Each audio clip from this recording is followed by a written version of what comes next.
Nous allons basculer maintenant sur les objectifs électoraux pour 2025. Comment le PDCI-RDA se prépare-t-il pour transformer ses nouveaux adhérents en électeurs actifs et engagés pour les élections de 2025?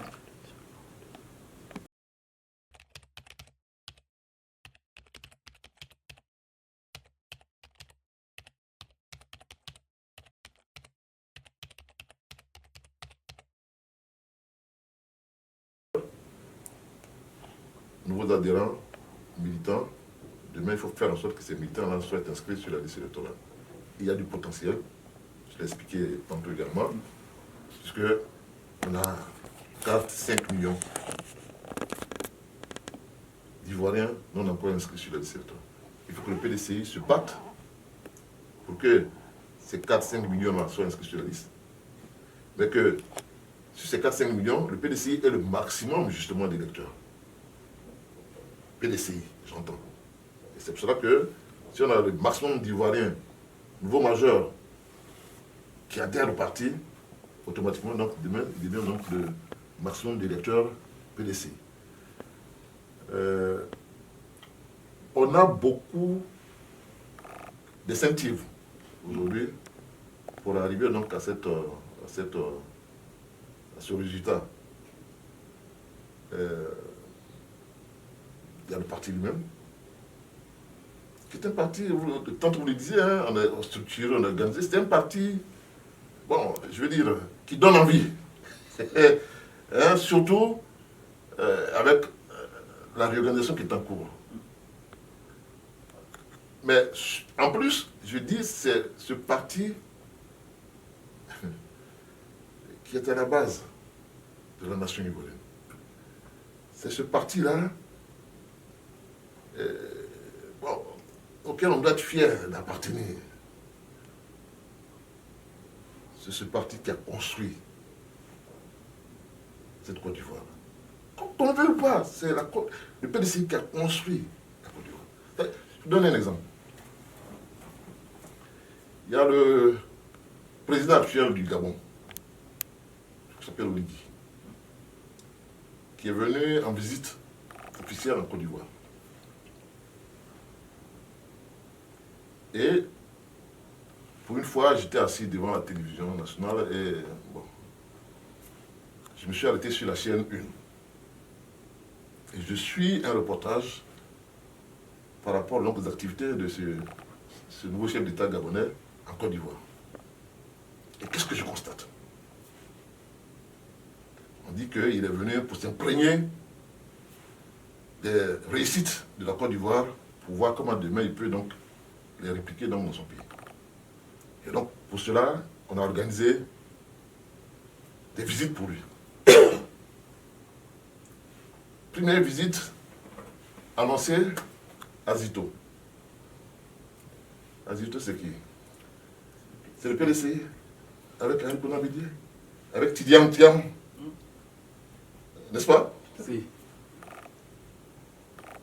Deuxième visite annoncée, CNRA. CNRA. Centre national de recherche agronomique. Je crois que c'est 96 également. C'est Henri Konabidié. PDCI. Alors, voilà quelqu'un, un nouveau chef d'État qui arrive en Côte d'Ivoire. Il a atterri à l'aéroport d'Abidjan. L'aéroport d'Abidjan, c'est le PDCI. Et moi qui vous parle, je suis bien placé pour vous dire, Tidiane Thiam, Bédié et Ezalé ont organisé l'aéroport d'Abidjan depuis 1996 pour avoir le système que nous avons. Le premier des 12 travaux de défense d'Afrique, c'était l'aéroport d'Abidjan. Le métro. Enfin, bon, bref, c'est le PDCI qui a construit et qui a tracé le développement de ce pays. Et dans ce PDCI qui a tracé le développement de ce pays-là, Tidiane Thiam a joué un rôle important. Et voilà qu'il revient, lui, qui était à la manœuvre concernant ces 12 travaux de défense d'Afrique, il revient pour poursuivre cela. Et donc, ça donne, je veux dire, un motif supplémentaire à tous ces nouveaux adhérents de dire, aujourd'hui, la porte regarde bien là. Où on doit aller là, c'est le PDCI. C'est le PDCI qui a construit le pays. Et un des acteurs importants du développement de la vision du développement de ce pays-là est à la tête du PDCI. Il est candidat pour le PDCI demain. Mais, bingo. Et donc, moi je compte sur ces nouveaux adhérents pour faire en sorte que on puisse multiplier le nombre de nouvelles recrues au niveau du PDCI. Mais que demain, également, on puisse effectivement faire en sorte que, quand on aura le top départ pour les inscriptions sur les listes électorales, on transforme tout ce monde-là en électeur, en inscrivant sur la liste électorale. Et là, justement, il y a encore un deuxième défi. 4 millions, 5 millions, on nous annonce un mois. Non, mais ce n'est pas possible. Donc, on va se battre, nous, pour avoir le maximum de militants. On va se battre pour avoir le maximum de jeunes, etc., etc. Et puis, bon, pour des concours de circonstances, ne pas avoir l'occasion de pouvoir les inscrire sur la liste, c'est pas bon. D'où le combat. C'est pour ça qu'il y a un terme de dire, avec des partis sœurs, ou frères, ça dépend, faisons en sorte qu'on permette à ces 4-5 millions d'Ivoiriens de s'inscrire sur la liste électorale. Cela tombe bien, monsieur le vice-président, je vous prends au mot. Le délai imposé par le gouvernement pour l'inscription sur la liste électorale, comment réagirait le PDCI-RDA si le pouvoir actuel ne met pas en œuvre les ajustements nécessaires, comme l'extension du délai, pour établir une liste électorale inclusive et représentative de l'ensemble de la population en âge de voter?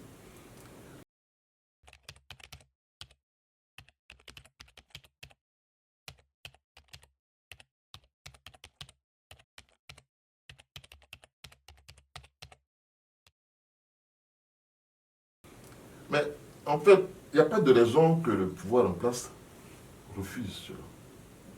Ils ont aussi des militants dans les 4-5 millions. On dit on est en démocratie. On dit permettez au maximum d'Ivoiriens d'être sur la liste électorale pour que demain, on aille choisir librement celui qui va nous gouverner. Mais c'est un argument qui est valable pour tout le monde. Donc il n'y a pas de raison. Peut-être qu'on n'avait pas cliqué sur ce problème par le passé. C'est le président Tidjantian qui est venu nous ouvrir, je vais dire, les yeux sur ce dossier, avec son affaire de 40%. Mais tout le monde trouve cela juste. Et donc, il ne doit pas avoir de raison de dire que celui-là refuse. Tu ne peux pas refuser que tes militants aient l'opportunité de pouvoir s'inscrire sur la liste électorale. On doit, pour une fois, on doit tous être ensemble pour obtenir cela. Il y a peut-être un process à mettre en place. Il y a peut-être des accompagnements à mettre en place. Mais c'est ensemble qu'on doit pouvoir. Et c'est pour cela que, si vous regardez la déclaration qui a été faite et que nous avons signée en zone de partie la dernière fois, on a demandé 3 choses. 3 choses. La première, c'est qu'il faut qu'il y ait donc un dialogue, une concertation avec l'organe chargé de gestion qui est la CEI. Qu'elle ne fasse pas les choses en solo, comme on a commencé à le faire. Qu'on puisse discuter, échanger, pour trouver les meilleures solutions. Si vous lisez la déclaration, ça y est dedans. Deuxième chose, d'étendre le délai au-delà d'un mois, jusqu'à 3 mois avant les élections d'octobre, donc jusqu'en juillet. Pour ça, après, on a le temps donc, de mettre de l'ordre dans tout ce recensement qu'on aurait fait. Troisième chose qu'on a demandé, justement, donc 1, dialogue avec la CEI, 2, l'extension du délai, et 3, un dialogue politique, constructif. C'est vrai qu'aujourd'hui, on tente de faire de la diversion, mais revenons à la déclaration. La CEI doit pouvoir dialoguer avec les partis politiques.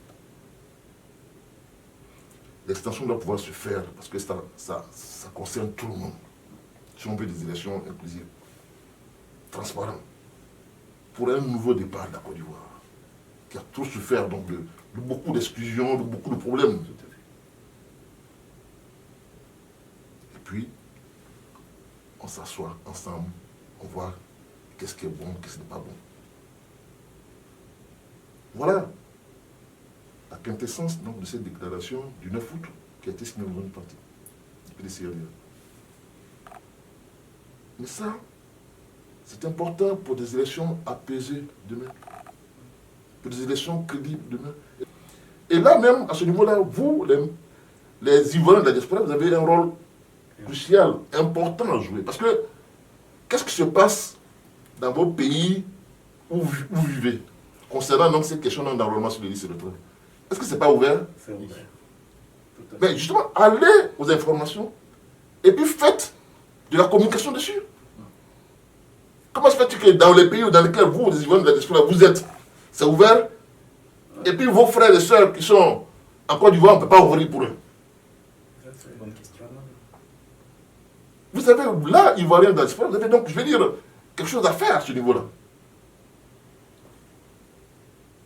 Renseignez-vous.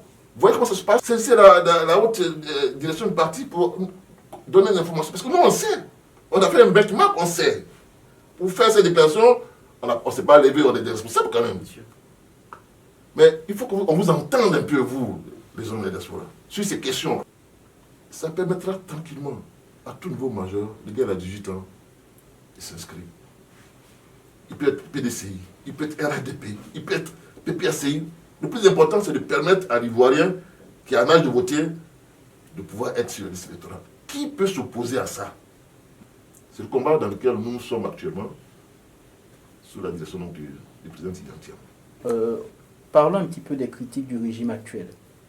Vous avez exprimé des critiques envers le gouvernement actuel, affirmant que la Côte d'Ivoire a été ou est maltraitée. Pouvez-vous développer sur ce point et expliquer comment le PDCI-RDA, sous le leadership du président Tidjane Thiam, propose d'améliorer la situation du pays?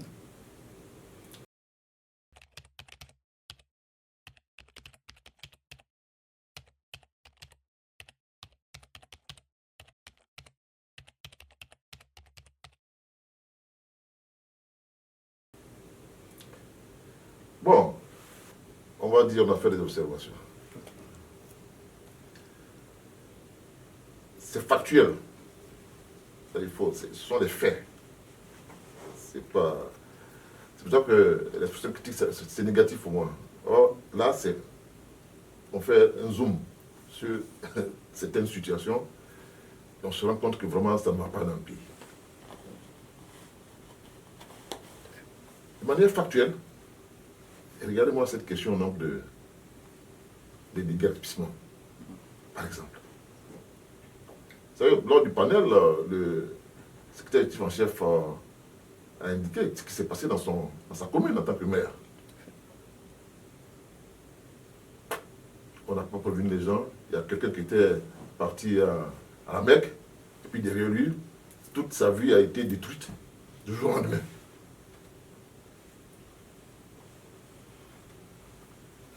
À Djamé, GESCO, ce ne sont pas les méthodes du PDCI. On a effectivement fait des choses, mais on a déplacé les gens. On ne les a pas déguerpis nuitamment. Et donc, cette gouvernance-là n'est pas bonne. C'est ce que nous disons. L'homme doit être au cœur de la politique. Mais là, ce n'est pas le cas.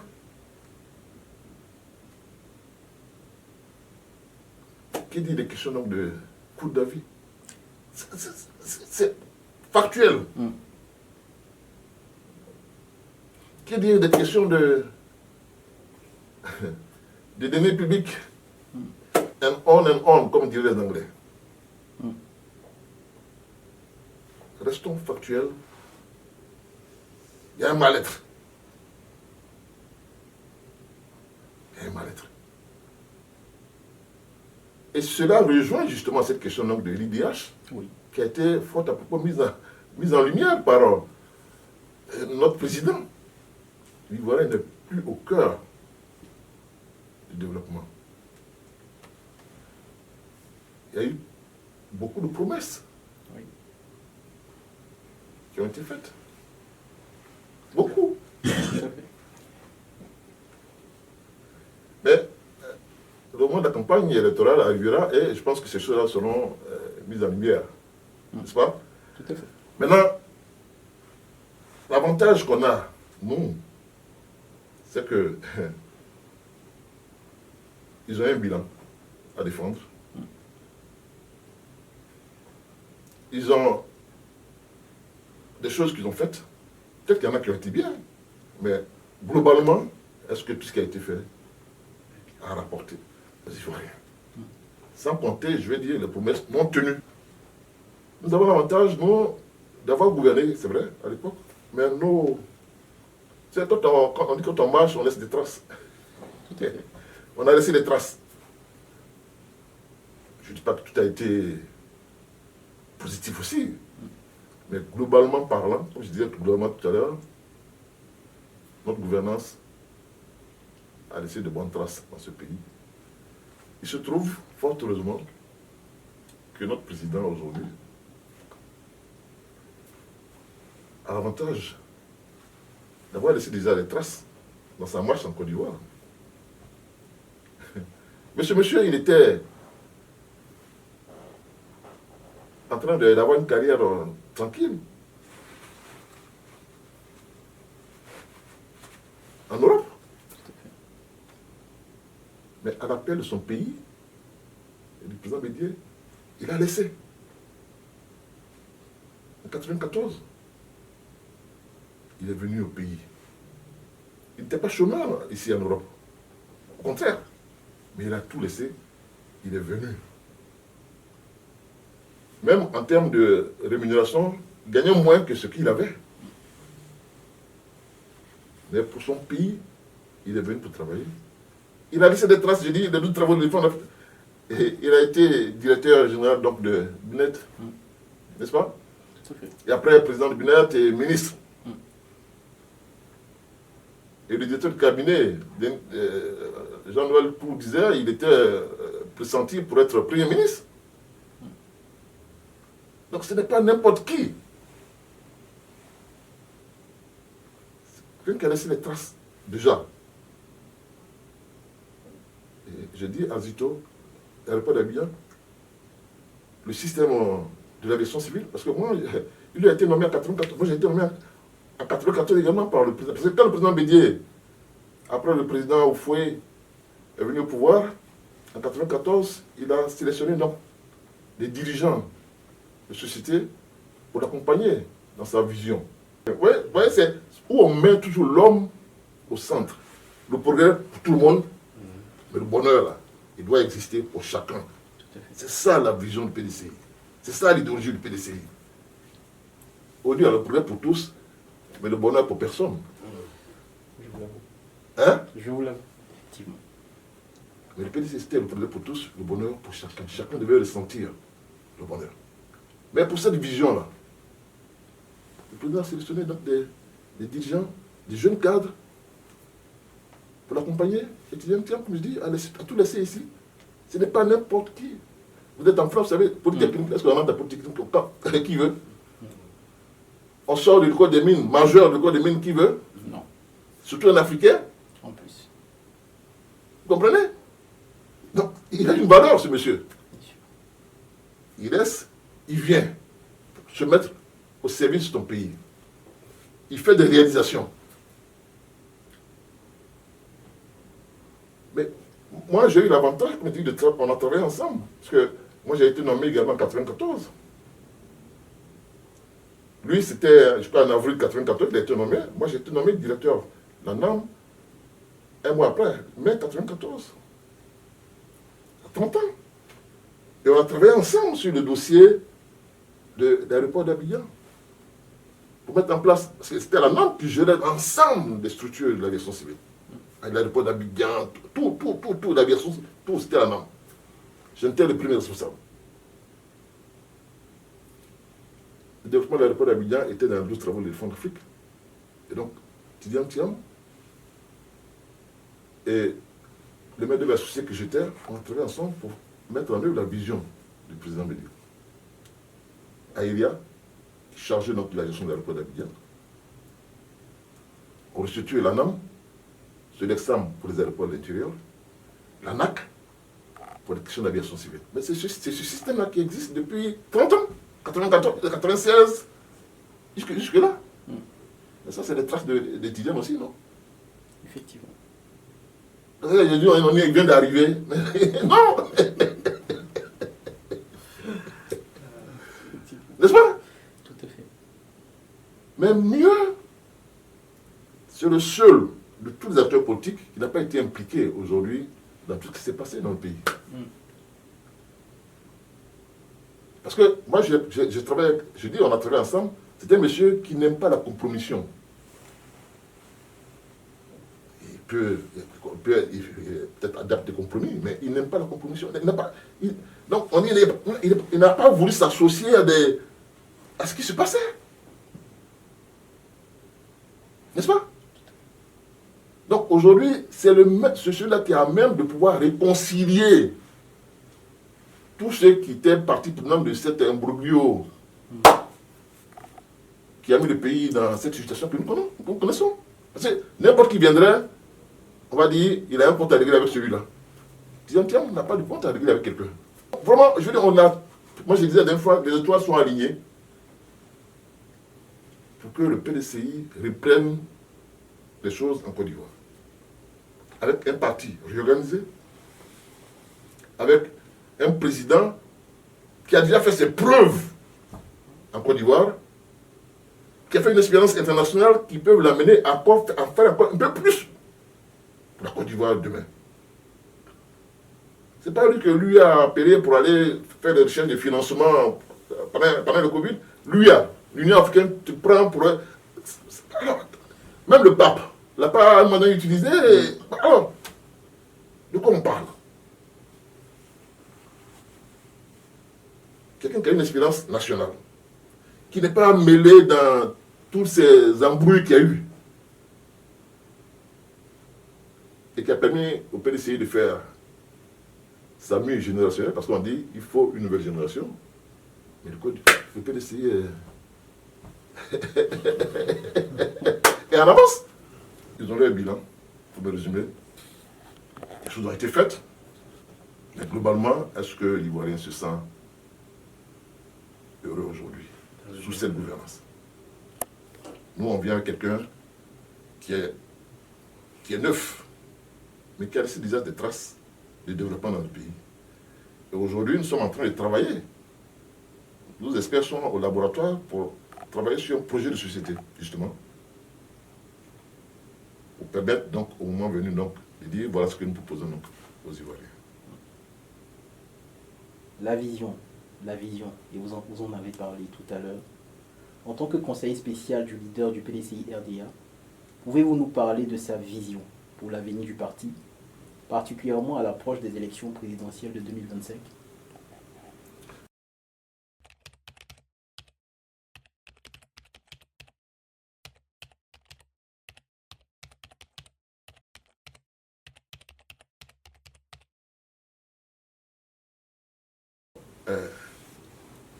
Il a sa vision, certes, mais c'est la vision du parti qui est importante là. Et si vous suivez donc les résolutions qui ont été prises lors du congrès donc, extraordinaire de Yamoussoukro, tout y est. Tout y est. Si vous permettez maintenant, vous savez, hein, à l'époque des smart, comment on appelle ça? Je peux juste Google, hein? Oui. Je vois, et puis je vais vous lire ça, si c'est possible. Il n'y a pas de souci. Hein? Pour que vous compreniez mieux. Président. C'est le PDCI qui est en train de parler. Sur le Congrès, c'est l'organe suprême du parti, qui dit « Considérant le grand espoir suscité par l'élection du nouveau président du parti, considérant la stature et la notoriété nationale et internationale du président élu, vu l'éminence de l'échéance et la portée de l'élection présidentielle à venir, vu l'urgence et la nécessité du moment, le Congrès décide. 1. Il a demandé au président élu la mission prioritaire de redynamiser et de conduire et porter par les voies démocratiques le PDC-RDA au pouvoir d'État en 2025. Donc, redynamiser, conduire et porter par des voies démocratiques.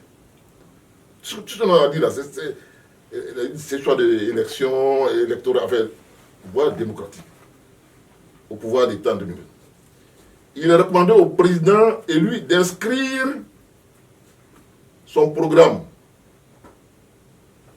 son projet de société, projet politique, dans le cadrage politique défini par le discours d'orientation du 8e congrès extraordinaire. Donc même s'il a une vision, il faut que sa vision épouse celle du Congrès. Tout à fait. Ça, c'est l'article 2. Donc, il est recommandé au président élu d'inscrire son projet politique, justement, dans le cadre donc, des élections présidentielles, dans le cadrage politique défini par le discours d'orientation du 8e congrès extraordinaire. Il faudra donc aller voir donc, dans le discours d'orientation qui a été présenté par le président intérimaire à l'époque. Article 3, c'est le dernier. Le président élu est le candidat du PDCI RDA à la convention d'investiture pour les élections présidentielles de 2025.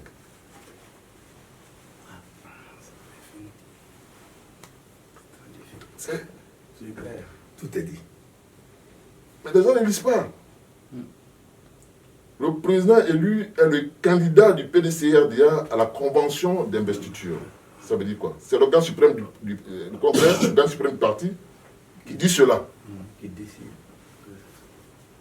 On peut avoir des candidats à la convention parce qu'on est démocratique. Mais le candidat du PDCI, là, c'est le président du parti. Tout à fait. C'est écrit noir sur blanc. Et cette résolution a été adoptée. Si quelqu'un était là qui n'était pas d'accord là, il aurait pu dire, moi je ne suis pas d'accord, je m'abstiens, mais je vote contre. Bien sûr.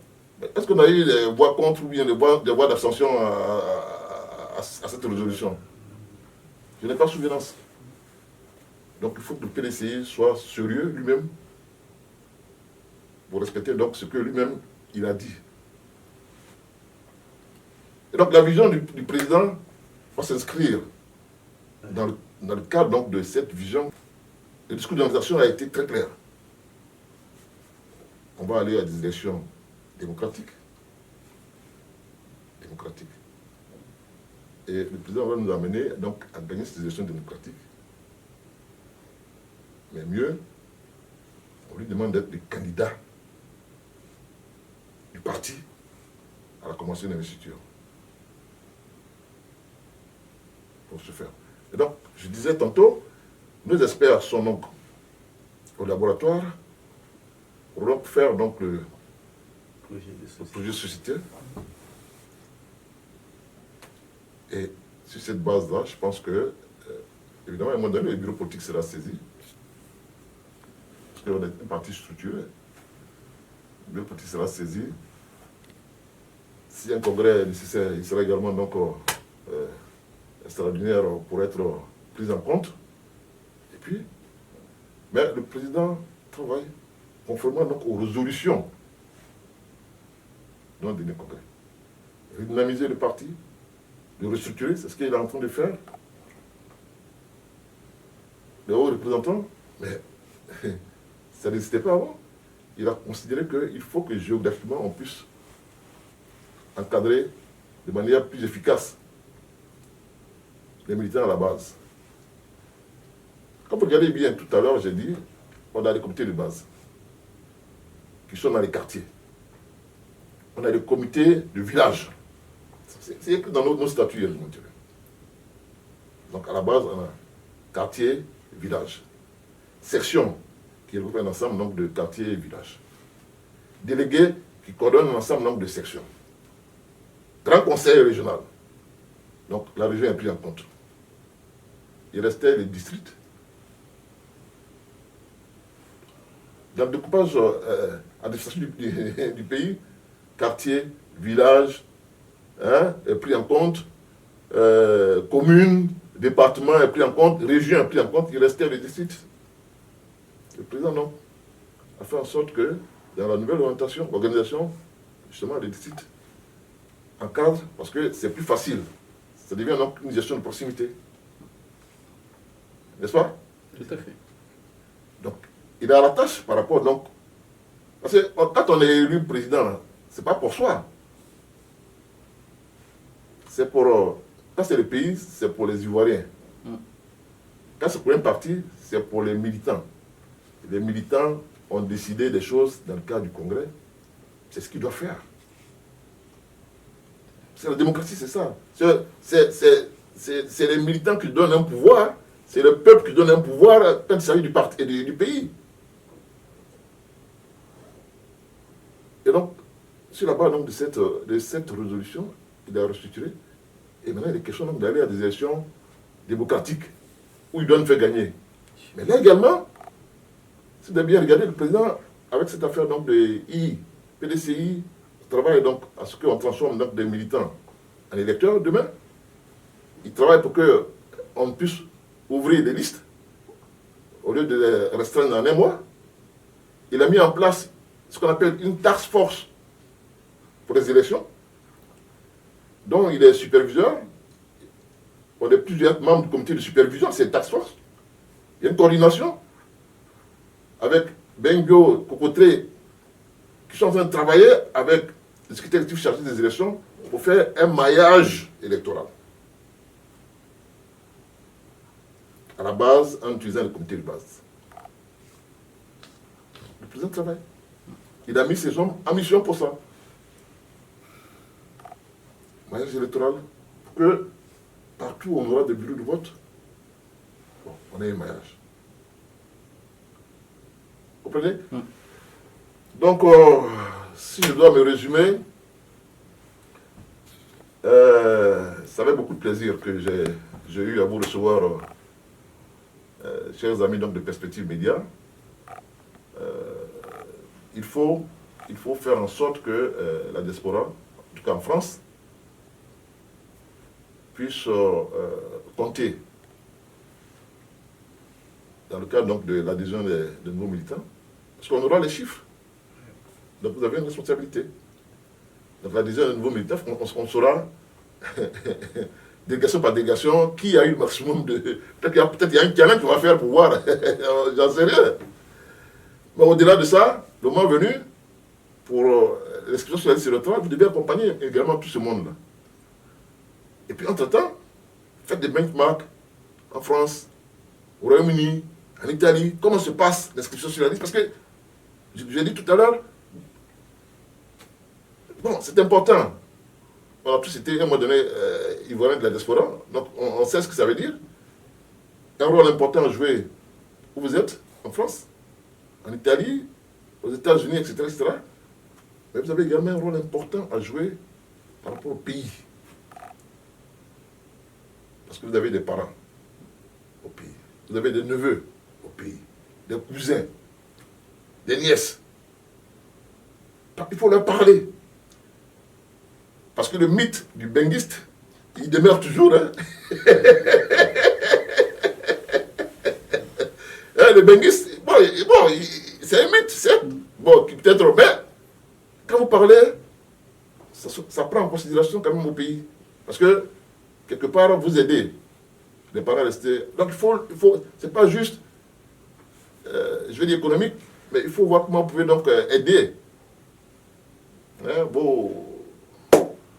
vos jeunes frères, jeunes sœurs, cousins et autres, également donc, à adhérer au PDCI, même si ils ne sont pas en France, mais ils sont en Côte d'Ivoire. Donc vraiment, pour moi, vous avez un rôle important à jouer. Et sous la houlette justement du haut représentant, il faut vous organiser dans ce contexte. Je sais que vous avez fait un travail important, notamment en France, parce que le PDCI qui a été, je veux dire, utilisé à l'occasion de ce panel vidéo qu'on a fait, bon, c'est parti, une bonne partie, donc je veux dire, pour ne pas dire, bon, il vient donc du travail que vous avez fait ici. Et donc moi, je voudrais vous féliciter, vous engager à poursuivre. Mais dernière chose, c'est surtout à rester unis. À rester unis. Il faut éviter les querelles de personnes. Il faut éviter les haut toit que je me place. Les guerres de positionnement, du leadership, ça ne sert à rien aujourd'hui. Le plus important, c'est l'objectif. L'objectif, là, c'est de gagner les élections en 2025. Comment on fait? Si on veut gagner les élections d'une manière démocratique, c'est d'avoir le maximum d'électeurs.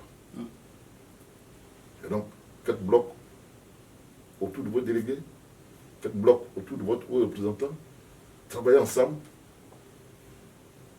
à l'équipe, tous ensemble. C'est le slogan de Yantiam.